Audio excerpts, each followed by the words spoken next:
derivative of them just called futures. And all futures are is they're essentially a contract agreement to buy one of these commodities at a future price. So that kind of sounds complicated, but to show you the reality of what this looks like, here's a trade I recently took where I'm trading the S&P 500 on a 1-minute turn. You can see it looks like, and it produces candles just like any other market, and you can actually bet the market's going to go down, or you can bet that it's going to go up. And so here's an example where I'm making money as it goes down. And so that's the beauty of trading futures, is you can get really big leverage like options, but if you've ever looked at options, they are extremely complex, and there's so much that is so frustrating about them. And futures are so much simpler. They're just as simple as stocks. You basically enter here, bet the market's going to go down, and you make money as it goes down. There's nothing complicated or added about this, and you essentially trade exactly what you see on the chart versus options have so many other variables. So I find it extremely more powerful to do that. And again, there's the scaling that comes into play. And so you can see here, I'm at large size, and so this allows you to make a crazy amount of money in just a few minutes here. Each one of these candles is 1 minute, and so over 15, 30 minutes here, I am up just over $5,000, and it eventually closes out here. But that's the beauty of it, is you're able to easily manage the trade on the chart, get out when you want to, and it doesn't have a lot of complexities as other markets. And again, I'll show you how you can get started with a really small amount of money here in a second. Minsan lang sila bata, sulitin mo na yan. Chucky. Here in a second. So let's go on to step 2 now, where we can talk about scaling your account, how you can start with a really small amount of money with $4, and then the process of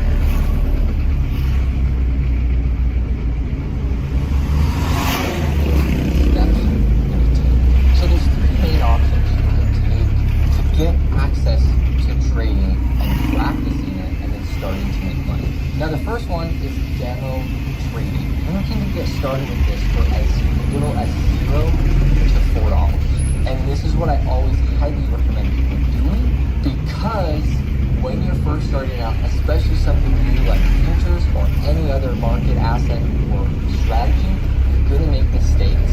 And I have countless people that have emailed me saying they started out risking a lot of money, tens of thousands, and they've lost it all because they're just making beginner mistakes. And so you have to get started with demo trading first, and then when you become confident, scale. And we'll talk a little bit about that process in a second. Now, a huge option that you'll see is prop firms.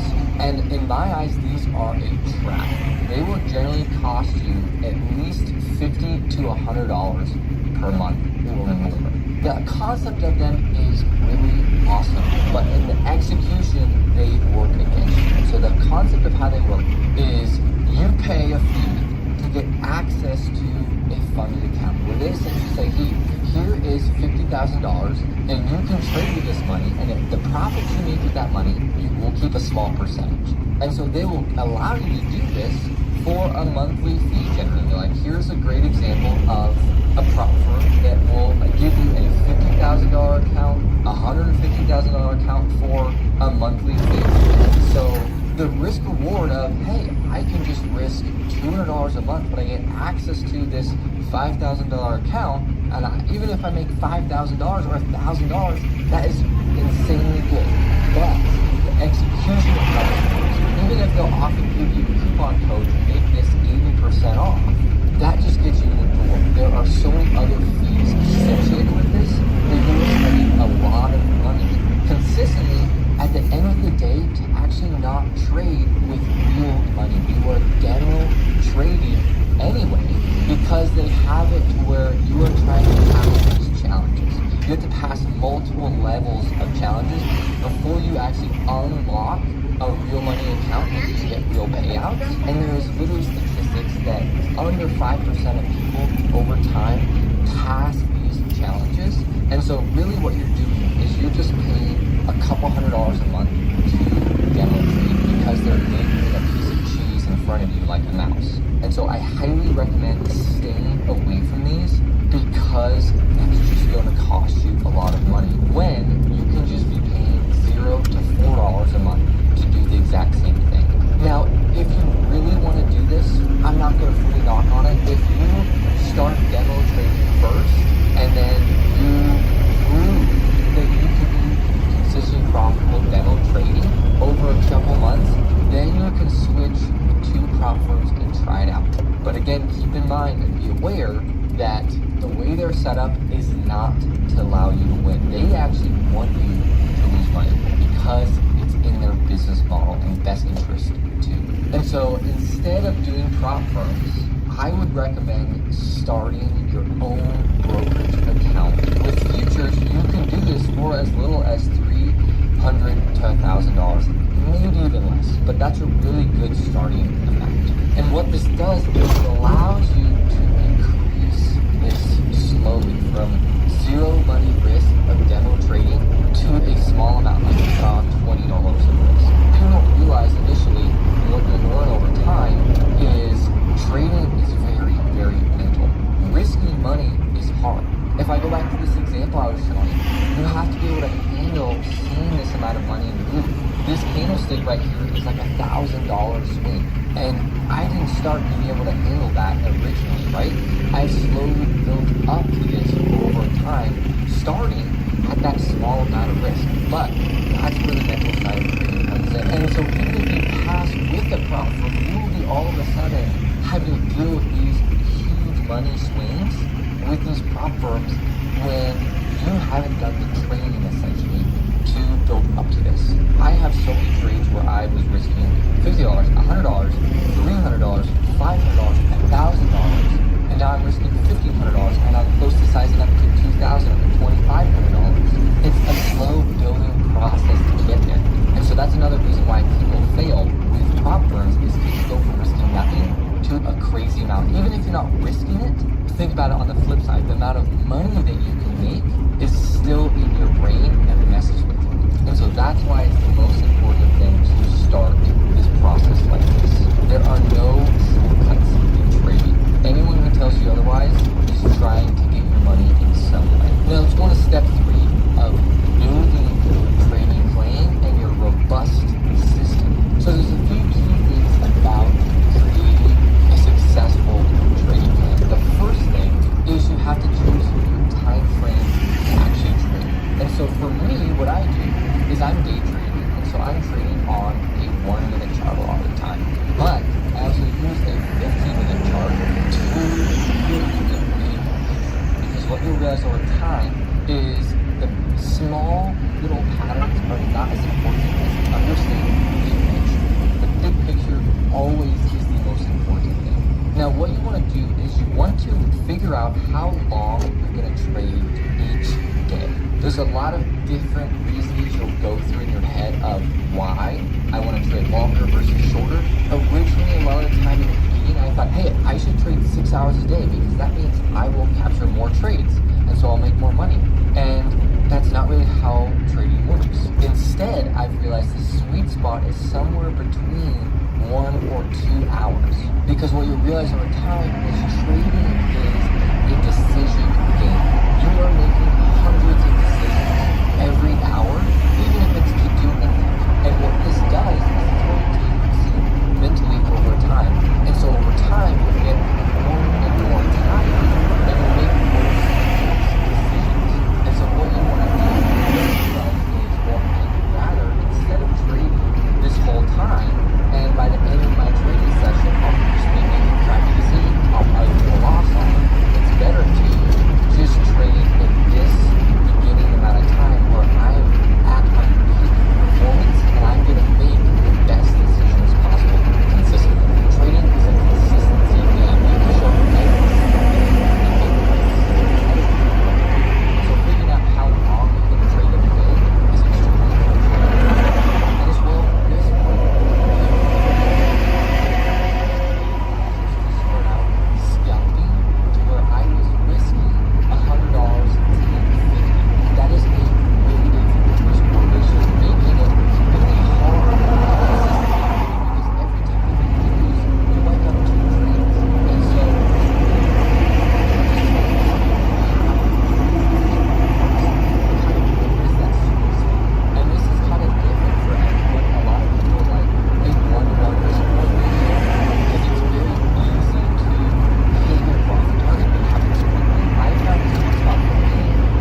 still able to keep your risk really small based on putting your stop loss in a good spot.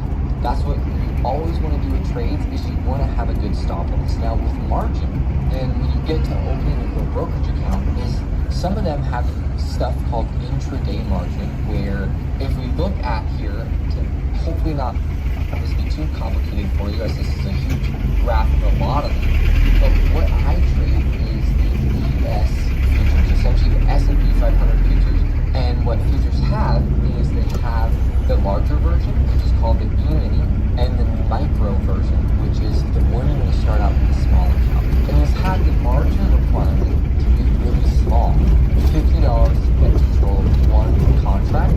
Think of a contract like buying a share. You know, in this trade right here, to show an example, I have 3 contracts. That's all that's showing this. You're just buying that many to get control, to keep your risk at certain levels. And then when you know, trade up to a larger amount, you just need to find the risk. And this is what it's powerful for a small account, just to get control of one contract. Like in this example right here, control one contract, and trading here with your stop loss here, you're only risking $120. Not margin isn't actually the risk on the trade, it's just the collateral that you have to put.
In Tehran, where Iran's foreign minister insists the system will hold despite the ongoing US-Israeli offensive, no matter the cost, as the region stands at the crossroads with far-reaching consequences. Stay with us as Iran's foreign minister Abbas Araghchi talks of Raj's